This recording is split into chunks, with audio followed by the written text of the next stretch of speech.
Selamat siang, perkenalkan nama saya Ignatia Triani Dorkaskolo, NIM 2103020093 dari kelas 1C, Prodi Ilmu Administrasi Bisnis, Fakultas Ilmu Sosial dan Politik. Baik, saya akan mereview buku yang berjudul Konsep Penting Sosiologi oleh Anthony Giddens dan Philip W. Sutton. Yang pertama, berpikir logis. Cara berpikir dan berbicara tentang subjek yang disatukan oleh asumsi umum dan berfungsi untuk membentuk pemahaman orang dan tindakan terhadap subjek itu. Asal-usul konsep-konsep wacana berasal dari linguistik. Tema linguistik mempelajari bahasa dan penggunaannya dalam konteks ini.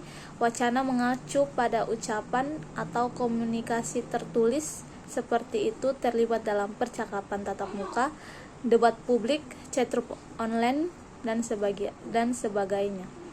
Dalam linguistik, wacana dianalisis untuk memahami bagaimana komunikasi beroperasi dan terorganisir. Poin yang kedua, globalisasi. Berbagai proses yang dilalui secara geografis, populasi manusia yang tersebar didekatkan dan kontak yang lebih cepat satu sama lain menciptakan komunitas nasib tunggal atau masyarakat global.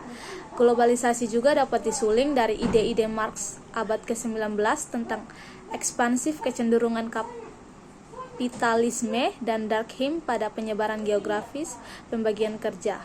Pelopor penting dari globalisasi tesis dalam sosiologi dunia adalah Immanuel Wallerstein tentang teori sistem dalam kurung 1974, 1980, dan 1989.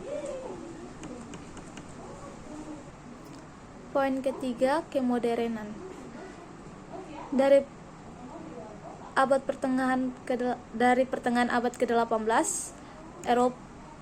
Eropa pencerahan hingga setidaknya pertengahan 1980-an ditandai dengan sekularisasi, rasionalisasi, demokratis, individualisasi, dan kebangkitan ilmu pengetahuan. Asal-usul konsep kata modern dapat digunakan untuk merajuk pada apapun yang kontemporer, dengan kontras antara kuno dan modern menjadi lebih umum di Eropa oleh akhir abad ke-16 oleh Williams 1987. Poin keempat, postmodernitas. Yang keempat, postmodernitas. Definisi kerja sebuah periode sejarah mengikuti modernitas yang kurang didefinisikan dengan jelas, pluralistik, dan beragam secara sosial daripada modernitas yang mendahulunya. Postmodernitas dikatakan memiliki kembangan dari awal 1970-an dan seterusnya.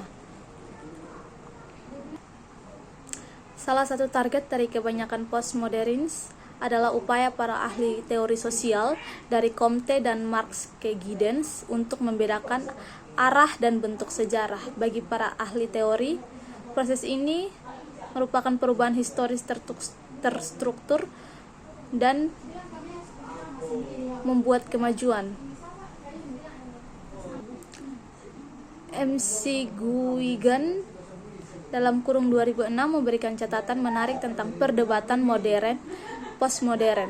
Dia berpendapat bahwa masyarakat kontemporer paling baik dilihat secara kultural postmodern, tetapi dalam semua hal lain modernitas global, khususnya ekonomi kapitalis, tetap utuh. Pendeknya, kita tidak hidup di atau menuju zaman postmodern, tetapi ada banyak contoh budaya postmodernisme. Poin kelima, rasionalisasi. Sebuah proses sosial jangka panjang di mana ide-ide tradisional dan keyakinan digantikan oleh aturan dan prosedur metodis dan formal, cara berpikir untuk mencapai tujuan. Bertindak secara rasional berarti bertindak secara wajar dan untuk memikirkan tindakan dan konsekuensinya sebelum melakukan.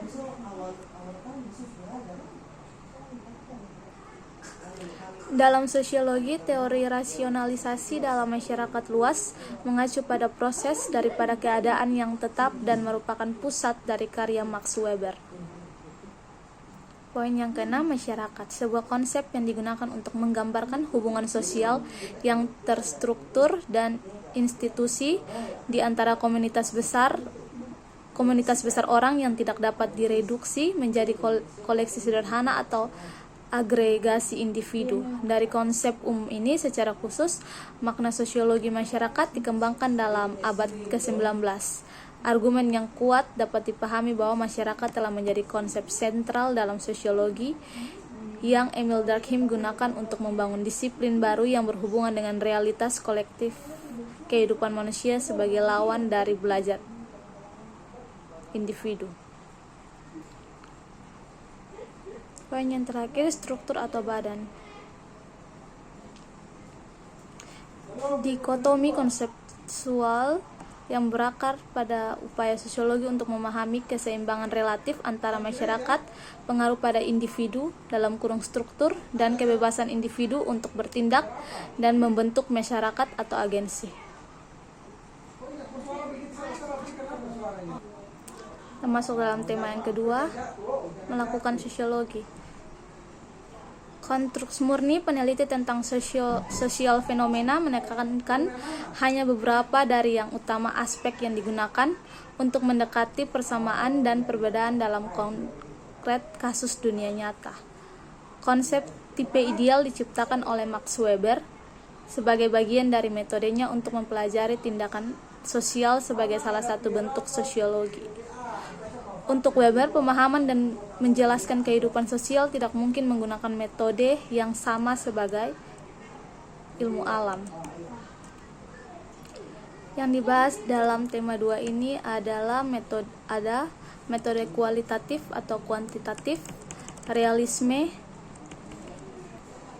refleksivitas, sains, konstruksisionisme sosial.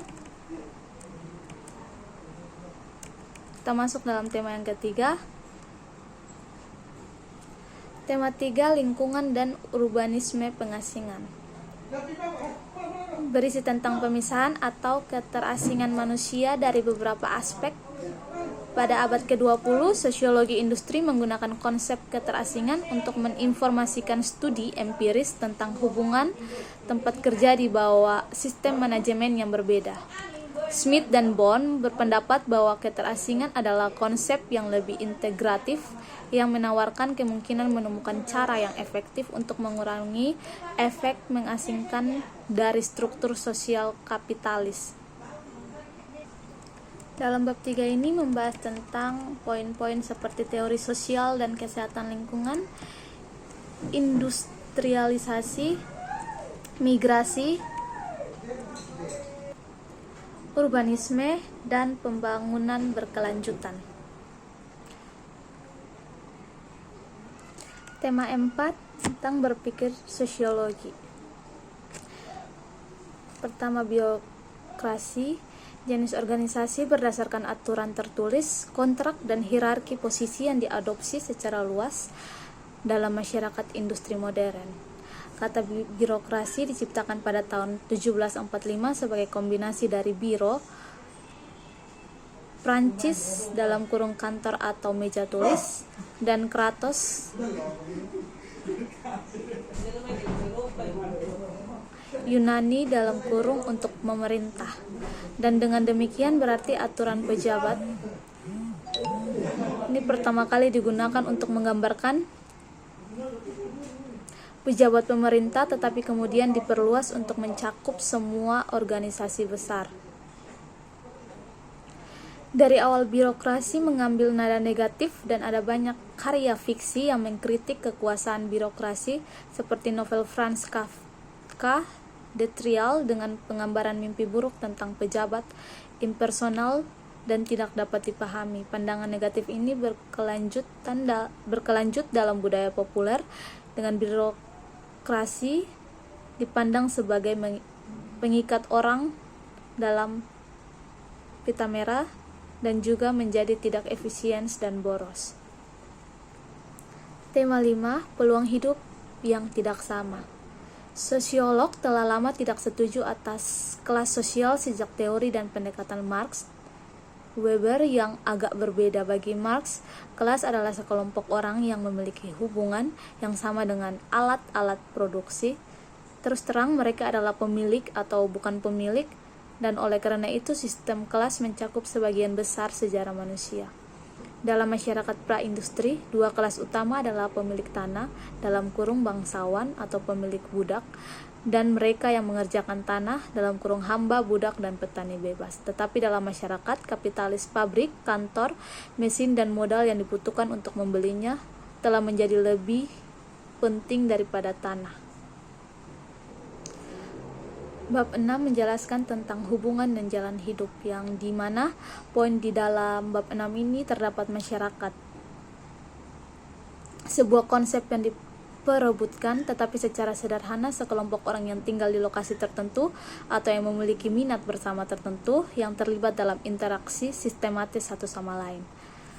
Istilah masyarakat telah digunakan sejak abad ke-14. Ketika itu menunjukkan rakyat biasa berbeda dari mereka yang berpangkat. Sejak abad ke-18, komunitas digunakan untuk menggambarkan orang-orang di distrik tertentu atau mereka yang memiliki minat yang sama seperti dalam komunitas kepentingan dalam kurung Williams 1987. Pada abad ke-19 menjadi semakin umum untuk melihat komunitas digunakan sebagai kontras dengan masyarakat, dengan komunitas didefinisikan sebagai skala yang lebih kecil daripada masyarakat yang lebih impersonal dan berskala besar.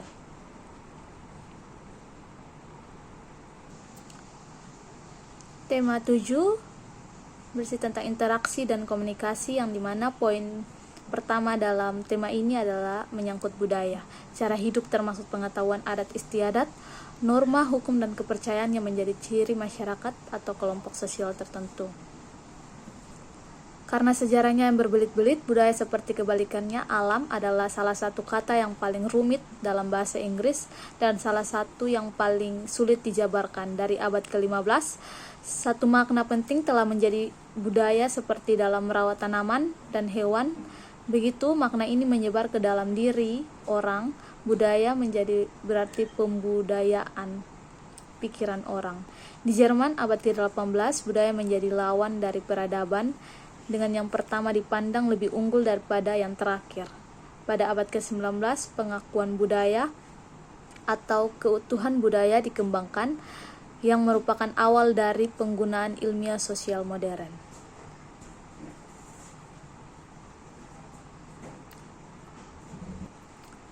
Kebudayaan dalam pengertian ini mengacu pada semua unsur cara hidup masyarakat yang dipelajari, di antaranya bahasa, nilai, norma sosial, kepercayaan, adat istiadat, dan hukum. Masuk pada tema yang ke-8 tentang kesehatan penyakit dan tubuh, di mana poin yang pertama membahas tentang biomedis. Definisi kerja model praktik medis barat, di mana penyakit didefinisikan secara objektif sesuai dengan adanya gejala fisik yang dikenali, dan perawatan medis yang diturunkan secara ilmiah dicari untuk memulihkan kesehatan tubuh. Dalam budaya pramodern, keluarga adalah institusi utama yang menghadapi sakit dan penyakit. Misalnya, selalu ada individu yang mengkhususkan diri dalam penyembuhan dengan menggunakan campuran pengobatan fisik dan magis. Banyak dari pengobatan tradisional ini bertahan sampai sekarang dalam budaya non-barat di seluruh dunia, dan kebanyakan dari mereka sekarang didefinisikan sebagai obat alternatif. Mereka alternatif karena selama lebih dari 200 tahun, ide-ide barat tentang kedokteran telah dominan, seperti yang diungkapkan dalam model kesehatan biomedis.